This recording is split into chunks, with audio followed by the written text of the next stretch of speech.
From high above Hollywood, California, this is Money TV. I'm Don Baillargeon. Thanks for joining us. Money TV is a program all about money and what makes it happen.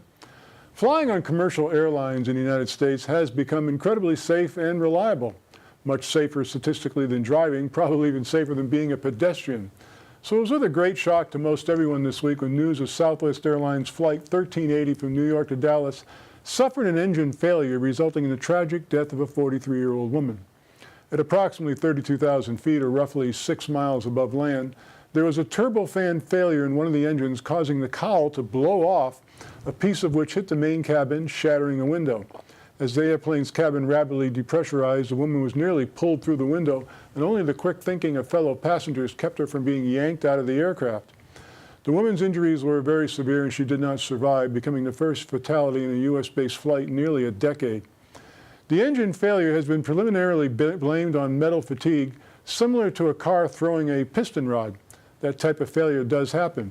Another Southwest 737 using the same type of engine occurred in August of 2016 with no fatalities, and the United Airlines 777 flying from San Francisco to Hawaii suffered an engine failure caused by a broken fan blade just last month, though the failure was contained and the aircraft landed safely. These turbofans are spinning at thousands of revolutions per minute. Anything moving that fast can be subject to metal fatigue and failure. Now, one can only imagine the chaotic scene on board. It's estimated the plane descended from 32,000 to 10,000 feet in about 5 minutes. Southwest CEO Gary Kelly said the plane was inspected earlier in the week, but he had no details on what parts were examined. Kelly assured that Southwest will be conducting an aggressive ultrasonic inspection campaign for their entire fleet. Now, as I mentioned earlier, flying U.S.-based commercial airlines has become safe and routine.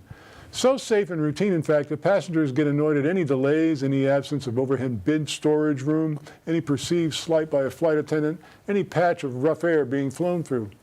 The fact is, however, despite an engine failure 6 miles up in the air, 148 people made it back home safely due to the heroic actions of a well-trained and professional pilot and crew. Keep that in mind the next time your flight is delayed. Now, here's something that's never delayed. It's our toll-free number, good from anywhere in the world you're watching the program, 888-259-4449 for free information about our featured guests. When you do call, be sure and ask to be added to the subscription list of our Money TV newsletter. Again, toll-free from anywhere in the world, 888-259-4449. Visit us at MoneyTV.net. Please like us on Facebook and follow us on Twitter.